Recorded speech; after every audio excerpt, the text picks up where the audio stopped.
Assalamualaikum warahmatullahi wabarakatuh.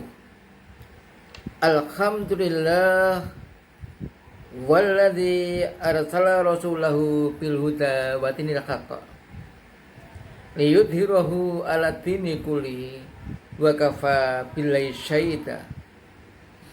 Asyhadu an la ilaha illallah wahdahu la syarikalah wa asyhadu anna Muhammadan abduhu wa rasuluh. Allahumma sholli wa sallim ala asyrafil anbiya'i wal mursalin wa ala alihi wa ashabihi ajmain. Amma ba'du, pemirsa yang berbahagia,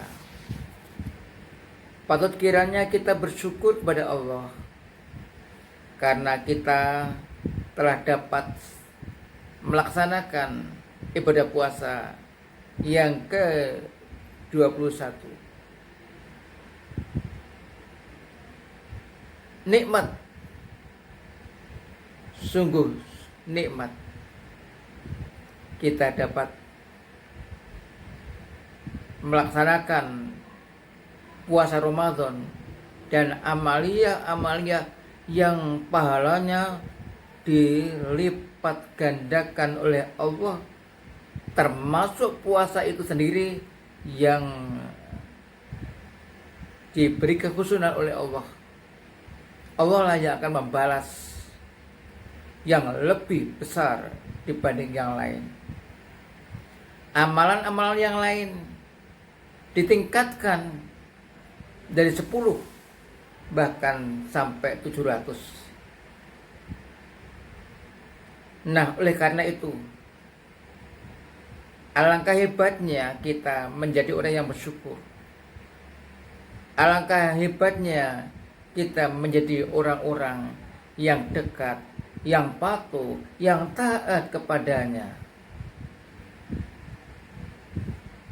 Insya Allah, kepatuhan kita, kedekatan kita, kecintaan kita kepada Allah akan dibalas yang lebih baik dari apa yang kita lakukan. Mudah-mudahan sholawat serta salam tetap terlimpah kepada baginda Rasulullah Shallallahu Alaihi Wasallam yang telah memberikan suri tauladan dan bimbingan-bimbingan sehingga kita mengerti tentang ajaran Islam. Pemirsa yang berbahagia, patut kiranya kita mengevaluasi diri kita setelah kita dapat melalui 20 hari di mana kita telah melaksanakan puasa. Ini luar biasa. Bahkan perintah untuk selalu mengoreksi diri langsung diberitahukan oleh Allah dalam firman-Nya surat Al-Hasr ayat 18. Ya ayyuhalladzina amanu taqullaha wal tanzur nafsum ma qaddamat lighad wattaqullaha innallaha khabirum bima ta'malun. Wahai orang-orang yang beriman, yang dipanggil kita orang yang beriman, kita disayang oleh Allah. Lantas apa suruhan Allah? Ada perintah apa? Ittaqullaha, bertakwalah kalian kepada Allah.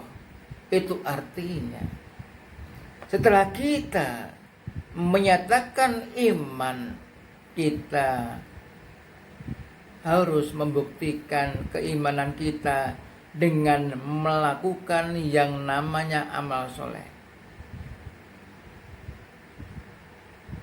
Yang namanya amal soleh Dan amal soleh itulah yang akan membawa diri kita kepada kelompok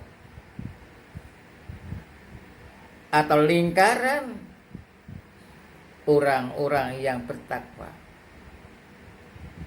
Nah, jika kita termasuk di dalamnya dan kita distempel oleh Allah menjadi orang yang bertakwa, tentu kita akan dimasukkan surganya. Tentu kita akan berbahagia. Inna lil muttaqina mafaza. Sesungguhnya bagi orang-orang yang bertakwa adalah tempat yang membahagiakan. Jadi seruan Allah itu membawa kita kepada kebaikan, membawa kita kepada peningkatan derajat. Nah, ayat selanjutnya, wa tanzur nafsum ma qaddamat lighad. Dan hendaklah seseorang memperhatikan apa yang telah dilakukan. Kita telah berpuasa 20 hari. Adakah yang masih kurang? Tentu saja kalau masalah kurang, karena kita manusia masih kurang. Masih kurang baik, dan memang itulah prinsip orang iman, orang mukmin yang selalu merasa kurang baik, sehingga kekurangan itu, kekhilafan itu dapat ditingkatkan menuju kelebihan. Bagaimana caranya? Caranya menyusuli dengan kebaikan-kebaikan. Menyusuli dengan taubat. Agar kesalahan yang kita lakukan itu dapat terhapus. Jadi ternyata dengan memperhatikan, mengevaluasi diri, kita akan tahu diri, akan kelemahan, dan kita akan ada semangat untuk membenahi. Misalnya berbahagia.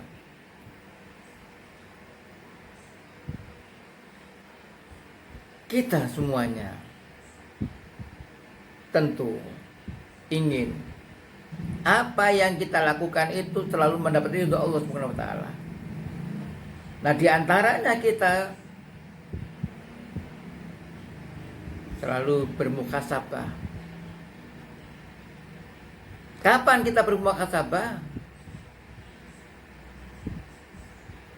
Pertama, sebelum berbuat. Sebelum kita melakukan sesuatu, kita timbang-timbang. Apakah yang kita lakukan itu dibolehkan oleh Allah atau tidak? Jika dibolehkan, kita terus melakukan kebaikan itu. Dan jika sesuatu yang akan kita lakukan itu salah dan dilarang oleh Allah, kita meninggalkan. Jadi sebelum kita berbuat,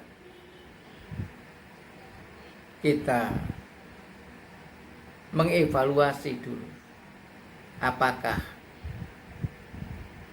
dibolehkan oleh Allah dan Rasulnya atau tidak. Yang kedua, kita mengevaluasi ketika perbuatan sedang berlangsung. Mungkin ada gangguan-gangguan dari hati kita, ada keraguan, kita hilangkan keraguan itu. Kita yakini kalau itu bagus menurut pandangan Allah, menurut ajaran Allah, menurut ajaran Rasul, maka kita lakukan agar keraguan-keraguan itu hilang. Ragu-ragu kita tinggalkan, kita mencari yang mantap, yang jelas. Kemantapan itu yang tidak dilarang oleh Allah dan Rasulnya. Yang ketiga adalah muhasabah setelah kita berbuat. Nah, karena setelah berbuat terkadang ada banyak keuntungan, terkadang memang menguntungkan atau positif, tetapi kadang-kadang ada kekhilafan. Nah, disitulah setelah kita melakukan sesuatu, kita evaluasi, sehingga apabila kok ada peningkatan yang baik, tentu kita teruskan atau kita tingkatkan lagi. Kalau ada kekurangannya, maka kita akan siap membenahi. Nah, disitulah pemirsa yang berbahagia, mengevaluasi diri itu termasuk pada Ramadan ini adalah memang suatu keharusan bagi orang yang beriman. Mengapa? Ia tidak lain agar apa yang kita lakukan itu tetap pada jalur, pada garis yang diridhoi oleh Allah dan Rasulnya. Pemirsa yang berbahagia, oleh karena itulah kita sebagai hamba Allah harus menyiapkan bekal, menjadi orang yang cerdas, sebagaimana sabda Nabi Muhammad sallallahu alaihi wasallam, al-qaisu madana nafsahu wa amila lima ba'dal maut. Orang yang cerdas itu adalah orang yang selalu mengoreksi, mengevaluasi dirinya dan beramal untuk sesuatu setelah mati. Akhirnya dengan beramal soleh setelah kita evaluasi diri, berarti kita menyiapkan bekal untuk setelah mati. Mudah-mudahan kita semuanya menjadi hamba-hamba Allah, hamba Allah yang diridhoi, hamba Allah yang taat, hamba Allah yang patuh, sehingga kita semua menjadi orang-orang yang diridhoi Allah di dunia maupun di akhirat. Subhanakallahumma wa bihamdika asyhadu an la ilaha illa anta astaghfiruka wa atubu ilaik. Wassalamualaikum warahmatullahi wabarakatuh.